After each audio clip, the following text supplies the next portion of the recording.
Alors, aujourd'hui, on oublie la biographie classique de Bernard Arnault. Ce qui nous intéresse, c'est de démonter sa mécanique. On va décortiquer sa stratégie et la présenter comme un guide pratique, une sorte de mode d'emploi pour tous ceux qui s'intéressent à la création de valeur. On va commencer très fort, avec cette affirmation. Pourquoi? Parce que l'image qu'on a de lui, l'idée reçue, passe complètement à côté de l'essentiel, de ce qui fait la véritable nature de son succès. Non, contrairement à la légende, sa force ne vient pas d'une passion pour le produit, pour la création. Ce n'est pas un artiste, ni un créatif. Ce n'est pas ça son talent. Et voilà la clé. Le mot est peut-être un peu fort, mais il est juste. Sa fortune, il l'a bâtie en chassant, en identifiant des actifs qui étaient sous-évalués, cachés au sein d'entreprises qui allaient mal. Sa vraie compétence, son art, c'est la manipulation du capital. Allez, on entre dans le dur. On met de côté la biographie et les anecdotes. Ce qu'on va analyser, ce sont les mécanismes, les décisions froides et calculées qui permettent de créer une richesse pareille. C'est la question fondamentale, non? Plein de gens héritent d'entreprises ou ont accès à de l'argent. Alors pourquoi son histoire est si radicalement différente? Soyons clairs, Bernard Arnault ne part pas de zéro. Polytechnique, l'entreprise de son père, un carnet d'adresses, il a de bonnes cartes en main. Mais, et c'est ça qui est crucial, avoir des ressources, ça ne garantit absolument rien. La plupart des héritiers se plantent.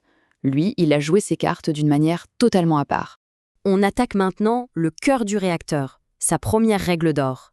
C'est peut-être la plus importante, cette capacité à voir la pépite que personne d'autre ne voit au milieu du chaos. Ce concept est central. Il ne s'agit pas du tout de sauver une entreprise qui coule. Il s'agit d'identifier l'unique trésor caché dans les décombres. Et son premier grand coup en est l'exemple parfait. Imaginez la scène, début des années 80. L'empire industriel Boussac est une ruine. Personne n'en veut. Lui, il achète le tout. Mais en fait, il se fiche complètement des usines textiles qui perdent un argent fou. Il ne voit qu'une seule chose dans ce désastre, la marque Christian Dior. C'est ça, son actif clé. Et là, on passe à la deuxième règle. Et c'est la plus impitoyable. Une fois qu'on a trouvé la pépite, il faut avoir le courage de tout détruire autour pour la faire briller. Sa philosophie est radicale, détruire pour reconstruire. Il a démantelé, vendu, liquidé tout le reste de l'empire Boussac. Il a éliminé sans pitié tout ce qui n'était pas Dior. Pourquoi? Pour concentrer 100% du capital et de l'énergie sur le seul actif qui valait vraiment quelque chose. Et c'est là que c'est contre-intuitif. On pense souvent que créer de la valeur, c'est un processus d'addition. On ajoute des choses. Pour lui, c'est l'inverse. C'est un art de la soustraction. On devient riche en éliminant les mauvaises choses, les mauvais actifs, les mauvaises dettes, les mauvaises stratégies.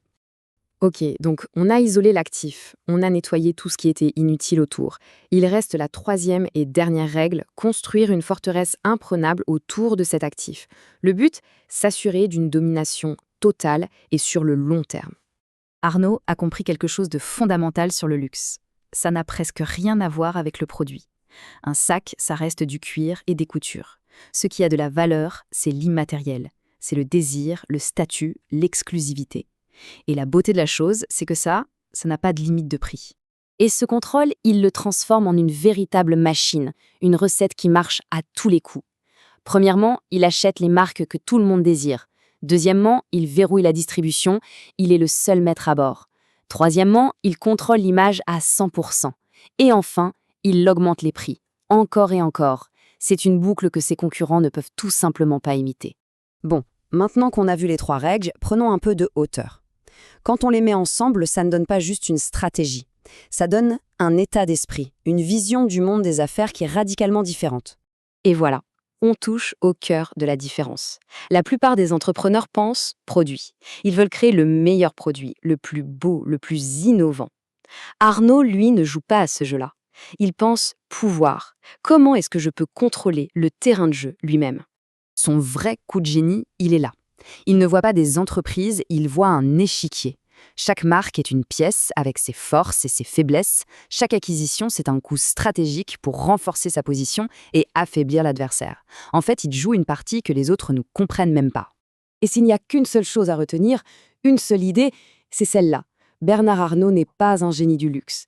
C'est un architecte du pouvoir économique.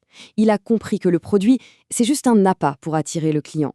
La vraie richesse, le vrai pouvoir, ça se trouve dans la structure, dans le contrôle total du système. Et ça, c'est quelque chose que presque personne ne voit.